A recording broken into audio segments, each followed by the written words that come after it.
Hey, and welcome to episode number 101 of the Brave Widow Show. Today's episode is going to be a little bit different. Today, I'm going to share with you an excerpt of a live call that I did within the Brave Widow membership community, a call that would be similar to one that you could join and that you would have access to via a replay and via worksheets that you can fill out. This will give you the opportunity to see some of my teaching style, some of the content I put together, and to see how you might be able to use that and to implement it in your daily life. In this particular episode, I'm going to talk about specific ideas and tips for navigating Father's Day, for navigating really any holiday, but recognizing that Father's Day is one of those tougher ones. And then towards the end, I'm also going to share tips for navigating grief when it feels different. There are technical terms like complicated grief, conflicting grief, even just disenfranchised grief, which I didn't really know was a thing for a while. But essentially, it's how to address when maybe society doesn't support you in grieving your person. What? Yeah. Maybe your person was volatile. Maybe they were an addict. Maybe they had a gambling problem. Maybe they committed suicide. Maybe they did a variety of things. Maybe they were even abusive. Or maybe they were just a difficult person to live with. And so when you hear other widows talk about their grief and talk about how much they miss their person and how they wish they could have them back, you find yourself not really resonating with that.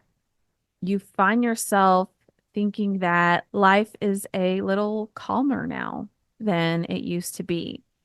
I talk to many of those widows who are afraid to say those words out loud, who think that they're the only ones that feel that way, and who live with a lot of guilt and shame because they have all of these mixed emotions around grief and how they think about their person and their relationships. So the last half or so of this episode is going to be talking about some of the things that you can do to navigate that. So, again, today is a little bit different. I hope that you enjoy it, and I would love your feedback on what you think. Let's dive in.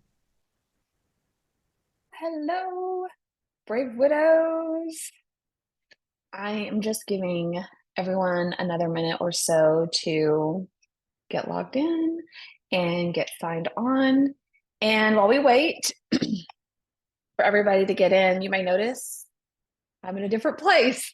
I'm not in my home office recording this, and there's actually a reason for that that you might be interested in learning more about. But I have been doing a ton of thought work over especially this past year and especially the past 6 months. So I've been doing a ton of thought work and really challenging why I think things have to be a certain way or should be a certain way, or just really even just questioning the limits that I have for myself. And it's relevant that I'm in this different location because this is an area where I feel like I've really had a lot of breakthroughs for myself and a lot of being willing to incorporate things in my life that I didn't realize I was so resistant to before. So I did a survey not that long ago that talked about what days,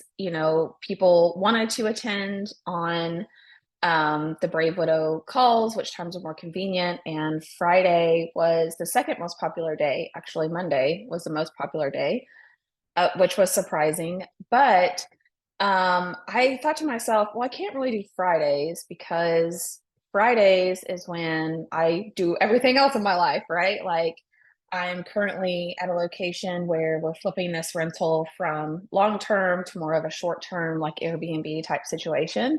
And so Fridays are typically when I'm focused on that, or I'm doing, accounting stuff, or I'm doing all the other things that aren't very fun in our life. And so I've always thought, like, well, I can't do my calls with Brave Widow on Fridays. I can't do coaching calls on Fridays because I'm also doing these other things. And so today, I've just started questioning that more. Like, why can't I do both? Like, why can't I go do work for a couple hours there, incorporate a call, see how many people are able to attend, and go back to doing whatever else I need to do? So that's something I've been incorporating more in my coaching practice, and I can't wait to start sharing with you guys. So I'm also standing, and I've never taught a class like this where I'm actually standing. So if I move around too much, then you'll have to let me know later. Hey, Sue. But yeah, I'm trying to incorporate more, like not just sitting at my desk for 8 to 10 hours a day, incorporate being a little healthier. So instead of saying, well, the only way I can get exercise is to leave my desk and go somewhere else, or to go for a walk, or to go to the gym, I'm trying to figure out how I can do both, how I can be present on a Zoom call and be standing or doing something else, so that I'm not just physically sitting down the whole time. All right, so I am going to send out these worksheets. I recently started doing, when I was doing the dating series, I went from doing slides to doing more worksheets. So that way, people, if they want to print them out, if they want to take notes, I don't know if you can do this on a PC, but I know with like Mac, you can actually click this little markup button and you can write your own notes, you can fill out fields, you can do stuff on there. So this is like a new format I've been testing out to see how people like that, but it gives you the ability to print it out, take notes later, write on it, whatever you want to do.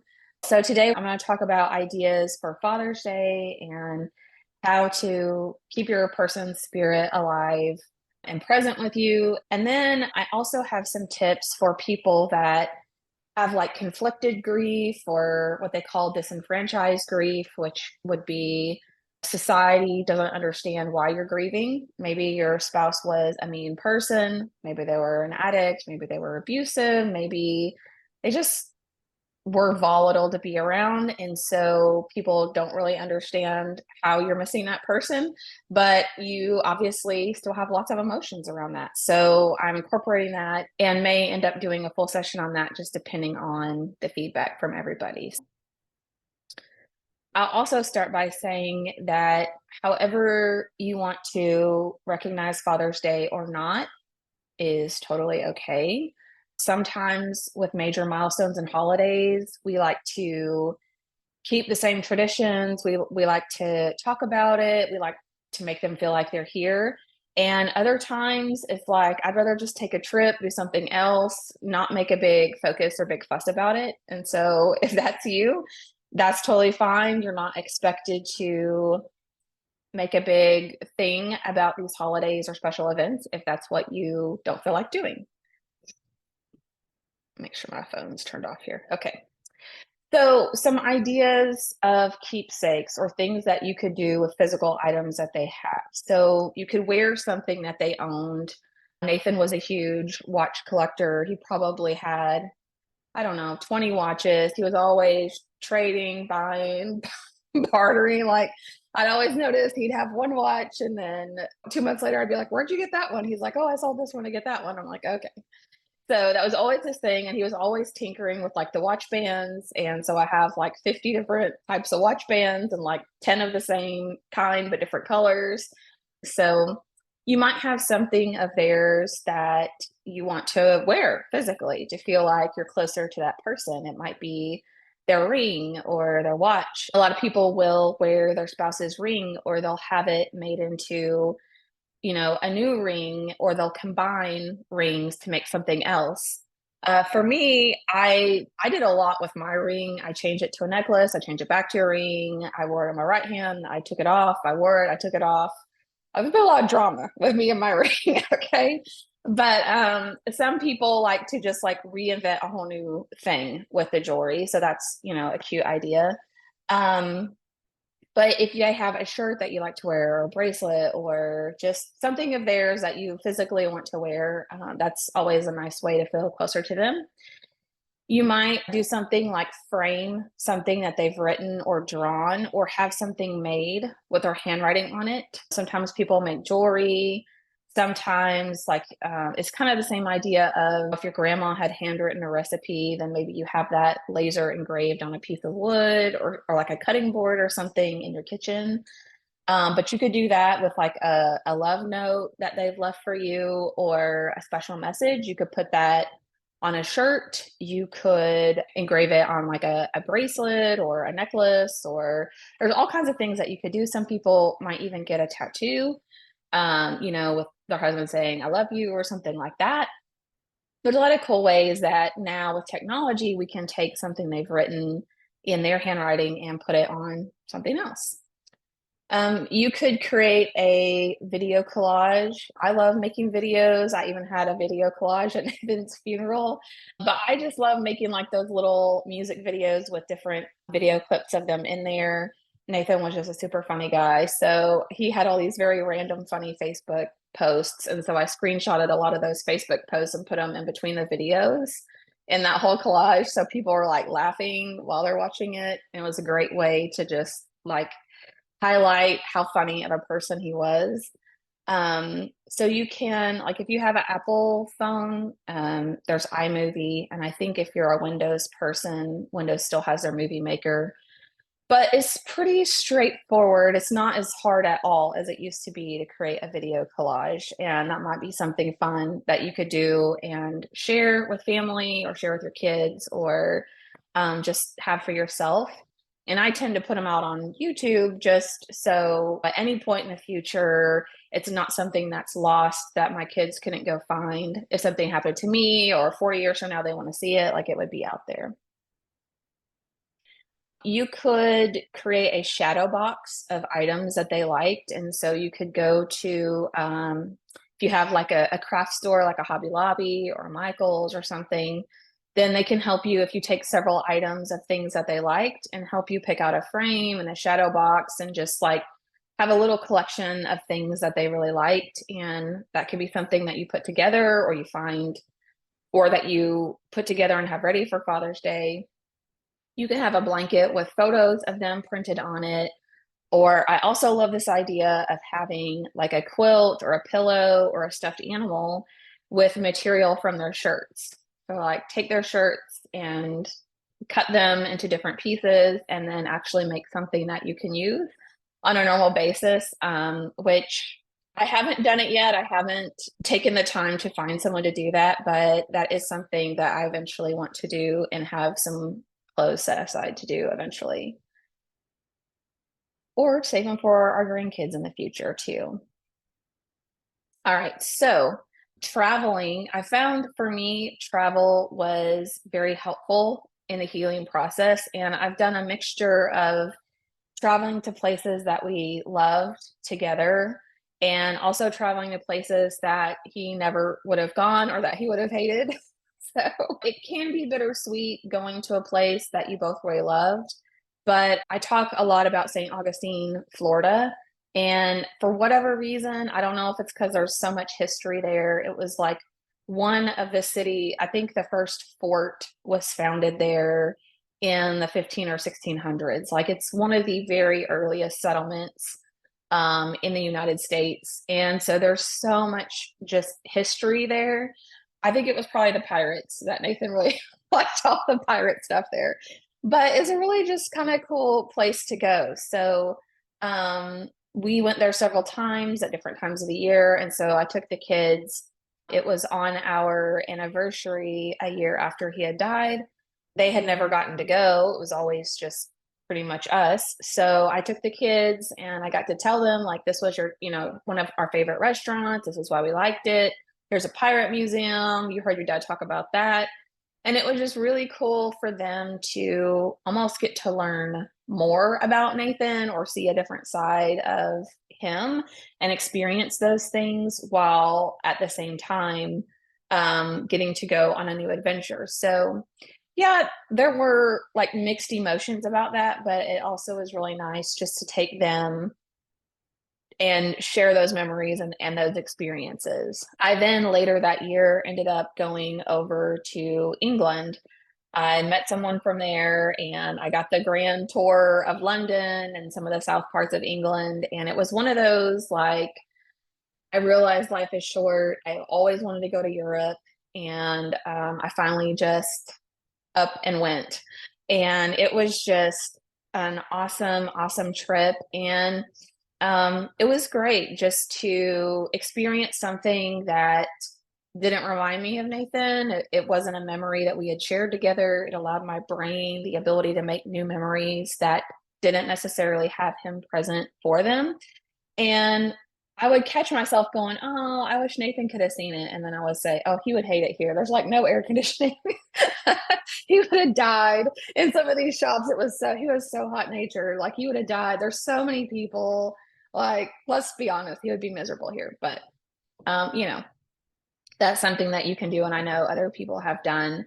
And then one idea I thought was really cool. My kids and I actually found one. But some people will like create a Facebook page or something about a traveling rock.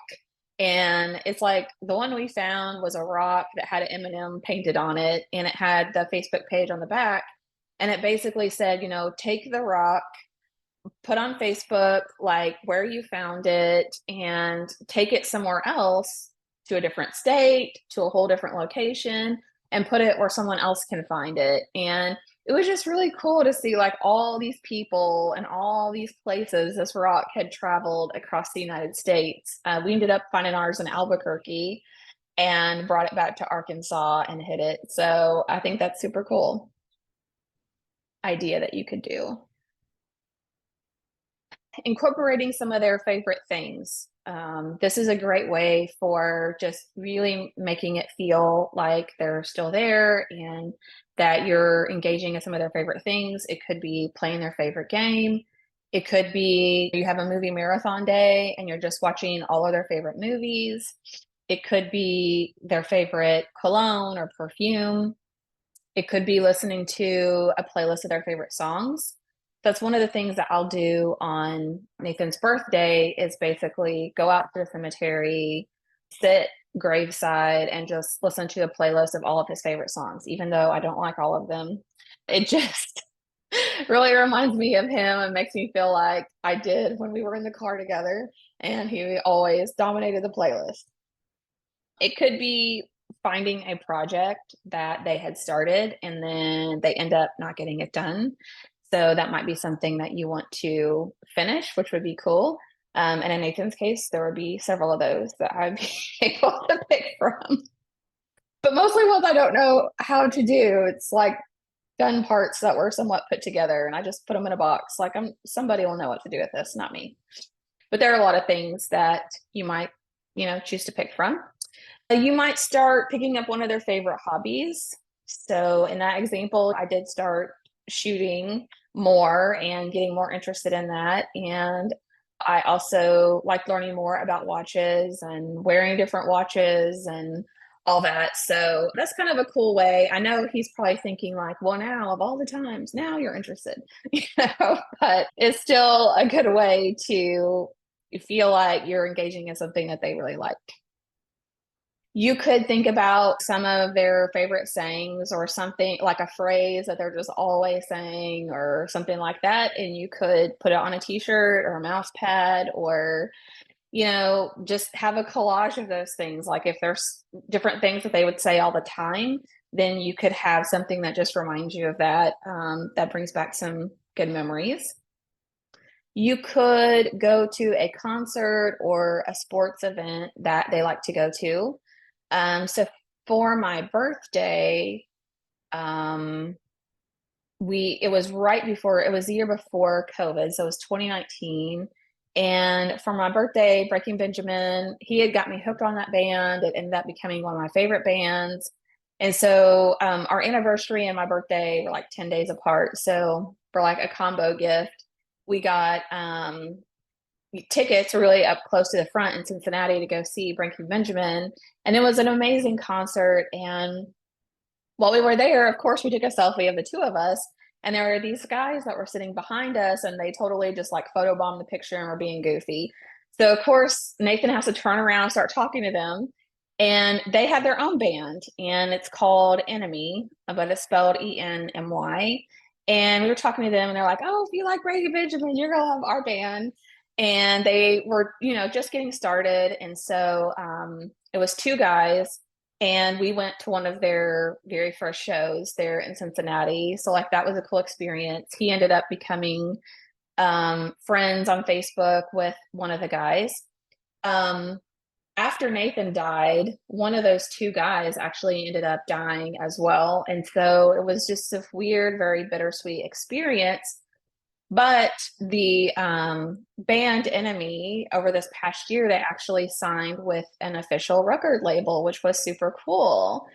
So it's just been like this surreal kind of awesome experience where, yeah, it was a great concert, but the meaning behind it is so much more than just attending that one concert. So whenever I go to Cincinnati, I try to see if Enemy's got a show going on that I can go to, because I think that's just really amazing. And I did go last summer around the same time. I think it was July or August, around when my birthday would have been, and saw Breaking Benjamin actually here in Arkansas. And so it was just really cool, like this whole almost like coming full circle. I got a meet and greet with them, where I got to see them in the hotel. We got to take a picture with the band. Like it was just a really cool experience. So whether or not I continue to like their music won't matter, even though I do.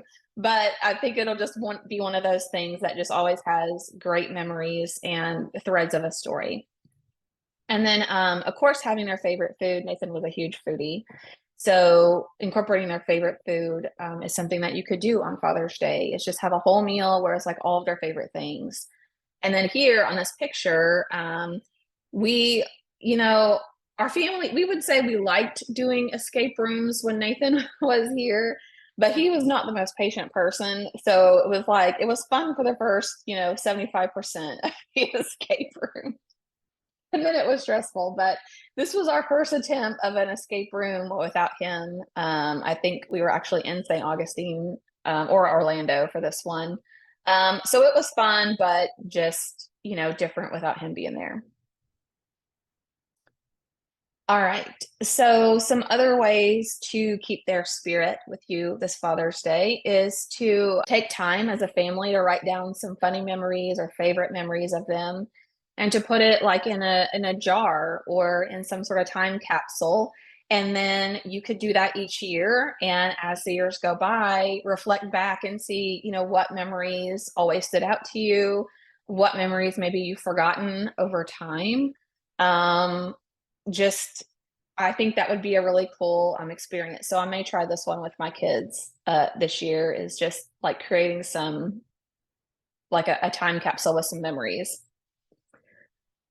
You could keep a chair for them open at the dinner table, and you could even put a framed picture at their seat, to help them feel present there. You could also do like a fun scavenger hunt for people to find memories that you've hidden around the house, or find items of his that you hid around the house. Um, that might be a fun thing to try. And then I've shared this story before, but on our anniversary, it was going to be our 20th wedding anniversary. We had matching t-shirts ordered. We were going to have everyone over, all those things. And I found, so he died July 17th, and our anniversary weekend was August 10th. And I still wanted to have people over, which I don't really know why, but I wanted to have people over. I wanted to do something, but I didn't want it to be just like sad the whole time. So my mother-in-law encouraged me to do it anyway, and we had a cookout. And as the sun was starting to set, everybody got a glow stick, and we all stood in a circle, and we went around the circle and asked everybody to say one word or share a story or share a memory, and then break their glow stick and shake it up and throw it in the middle. So we went around the circle, and everybody, shared something. Most people did share a story, and knowing Nathan, most of the time it was pretty funny. And they would throw it out in the middle. And then at the end, all the kids got the glow sticks and put it in the shape of a heart. And we all just stood there for like a moment of silence to see all of the memories and stories that we had to share. And it was just such a cool, like just uniting type of experience that didn't feel overly sad. It didn't feel Um, it just felt appropriate. So I always like sharing that idea. My therapist had actually told me about doing that, like with candles, but Nathan was just such a different person. I'm like, I don't think the candles are really Nathan's style. Let's do glow sticks, like crazy glow sticks. That sounds more appropriate. So that was nice. That was a lot of fun. But you could use anything really, anything like that that lights up. So I have some space here for you to think about what ideas you might want to incorporate. And there's no right or wrong answer. It might be none, it might be 10, it might be one. But hopefully this gives you some ideas of things, that you can do for Father's Day. Okay.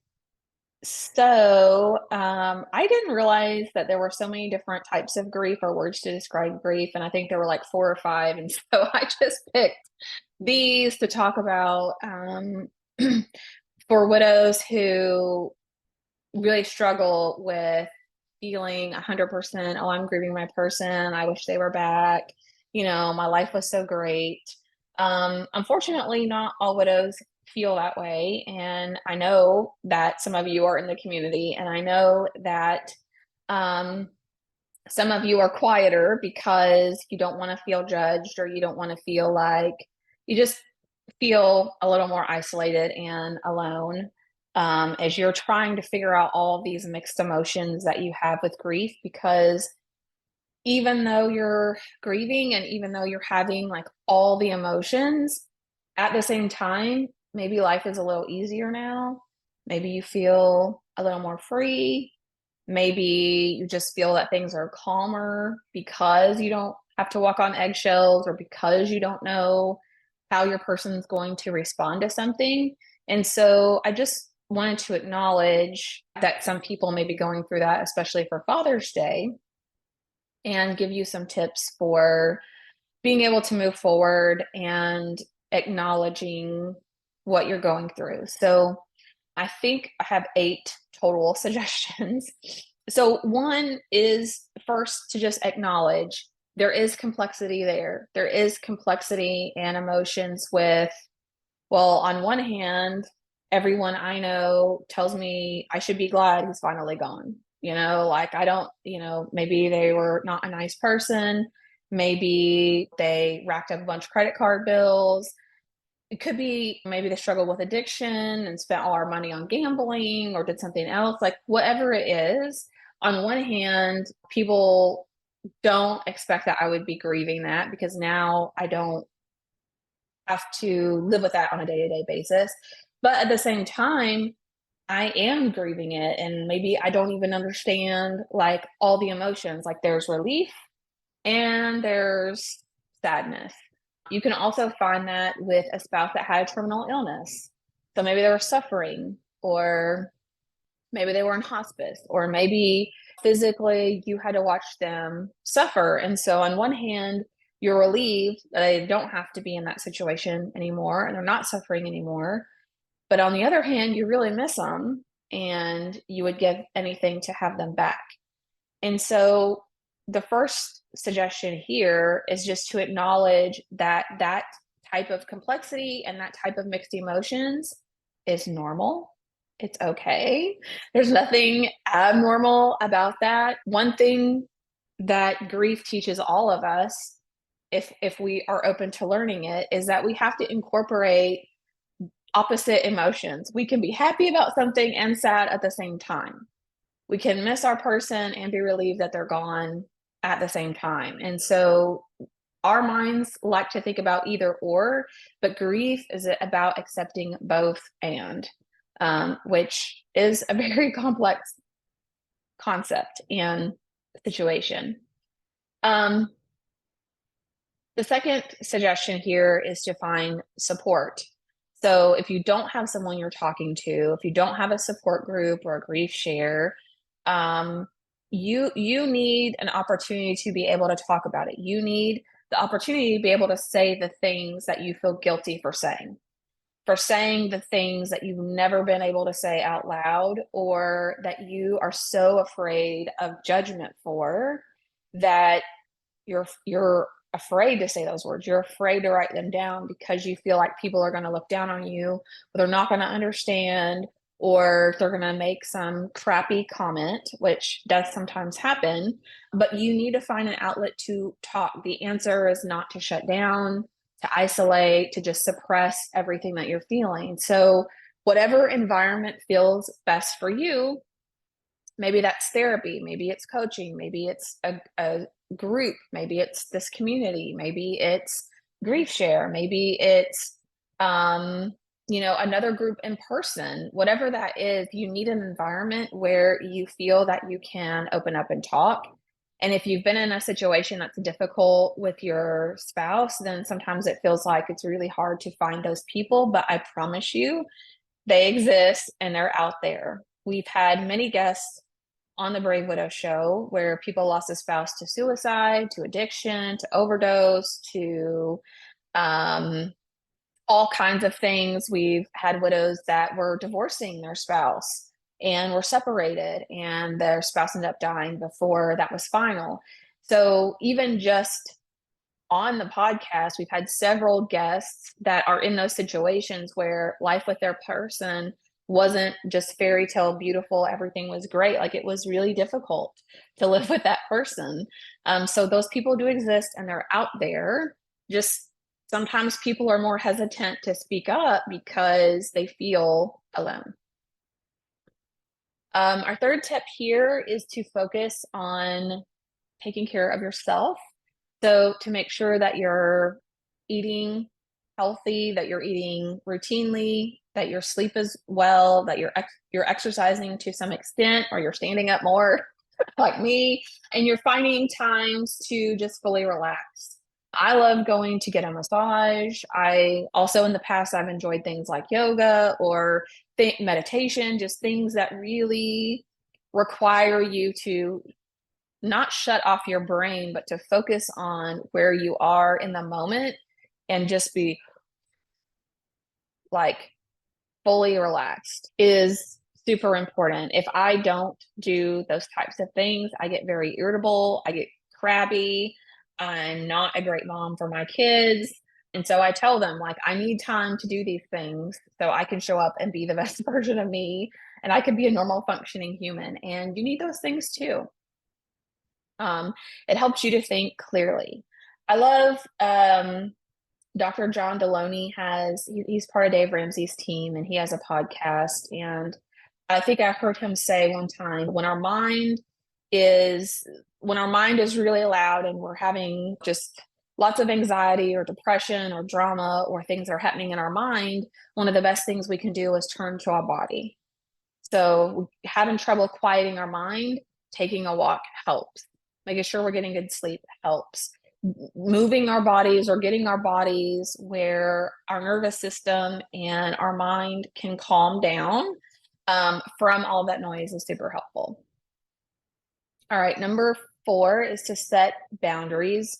And I put with people who don't understand. And that a lot of times is your own family, unfortunately. And I know I talk with a lot of widows about this too, where their kids don't understand, or their siblings, don't understand, or say things that are really tone deaf, or think that they should be over it now, or think that, oh, their spouse was an amazing person. If I bring this up, like, they're not going to understand. They don't see how he was when they weren't there. So it's okay. You can set boundaries. You can create distance. One thing I talked about last week was with my siblings, I'm not necessarily super close with them. I love them. We get together like 3 or 4 times a year, probably mostly for my dad. I like them all right, but I wouldn't necessarily be super close friends with them if we weren't siblings. And so I set boundaries, not by being on the defense about things, but just allowing space to exist, right? Like, I don't reach out a whole lot. They don't reach out to me a whole lot. With relationships, it takes a lot of proactive work to stay in touch with someone, to routinely build that relationship and do things together. So if you're not actively putting that work in, space is going to creep in automatically. And so with some of my family, that's how I set boundaries is I just allow there to be space between us, and I don't expect them to understand. I don't expect them to understand the grief process or what people go through. And so I don't get disappointed if people don't reach out, they don't say things. Um, and so you may not be able to be open and honest about how your person was or how you're grieving or how that's made you feel. And that's okay. You don't have to be that way with people that are closest to you, that have been closest to you in the past. That's why it's so important to find support where you can find people that you can talk about those things with. All right. Number 5 is to take time to reflect and rebuild. So if you've been in a relationship with a person that's been difficult or that has caused you a lot of hurt and pain, this is really the time to just let things quiet down, to focus on healing your heart and healing the pain and the hurt from things in the past so that you can personally grow and so that you can rebuild your life and your heart into the person that you want to be.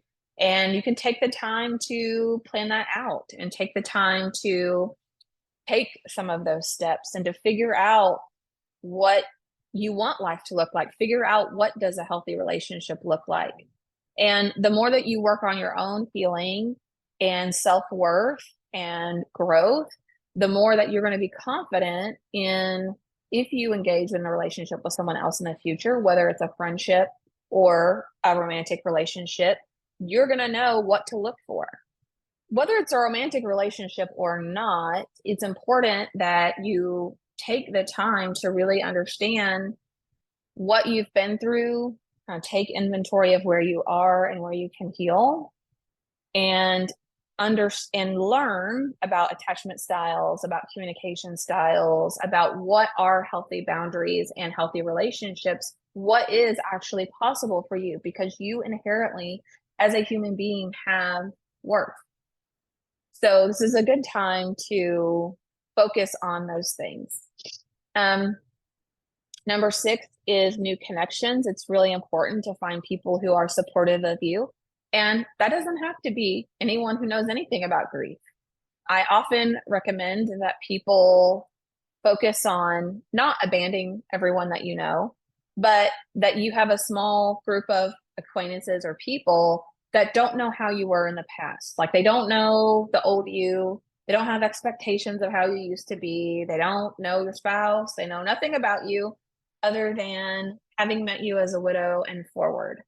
And that can create just some really great experiences and help you connect with people who care about you and who want to support you and the version you are now and the places you want to go now. And they're not stuck on the past. And it's hard when we have family and friends that have known us for all these years of the old us and how things used to be. And now everything has changed and it's created a lot of friction.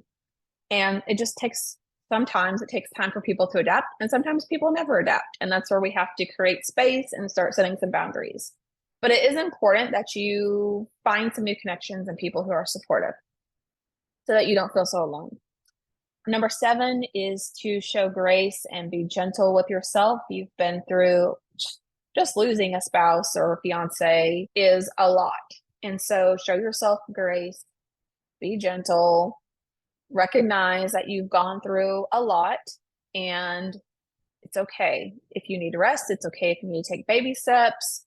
We want to be moving forward, but we also don't have to have a giant pile of expectations for ourselves. And a lot of times as widows, we do that. We think we should be able to do all these things. And the reality is that that's just a thought error. The last one, number 8. So finding a sense of purpose. So this would be finding activities that bring you a sense of meaning. After we lose our person, we can often think that, well, what next? What am I supposed to do next? What's the point of it all now? My person's gone. What's the point? And even if you're in a relationship with someone and it was a difficult relationship or wasn't what you wanted it to be, you can still feel very lost. So like, well, what am I supposed to do now? Maybe somebody was very controlling, and so they told you everything to do. And now you're like, nobody's telling me what to do. I don't know. I feel very lost right now. Finding activities that bring you meaning. That could be journaling. It could be volunteering somewhere. It could be in a Facebook group. You're helping a widow who's not as far along as you are. It could be working with your church. It could be a lot of things, but you want something that brings you a sense of purpose and meaning. And okay, yeah, I do still have something left to contribute to this world. My life isn't over now just because I lost my person. My life didn't stop. Um, so that's important. So, okay, those are my 8 tips on how to move forward when you're dealing with, these are some big words, complicated, disenfranchised, or conflicted grief. Again, I hope you guys found this episode helpful. And most importantly, I hope this episode helped you to see that you are not alone. There are so many other widows that are walking this journey with you in their own way, that experience some of the same feelings, emotions, and go through some of the same challenges that you do too. And I love being able to help my clients, and I love being able to help my members of the Brave Widow membership community. And I would love to be able to help you too. If you want to learn more about the coaching program or the membership community, just simply go to bravewidow.com. Are you a widow who feels disconnected? Do you feel like you're stuck or even going backwards in your grief? Widowhood can be lonely and isolating, but it doesn't have to be. Join us in the Brave Widow membership community and connect. We teach widows how to find hope, heal their heart, and dream again for the future. Find your purpose and create a life you love today. Go to bravewidow.com to get started.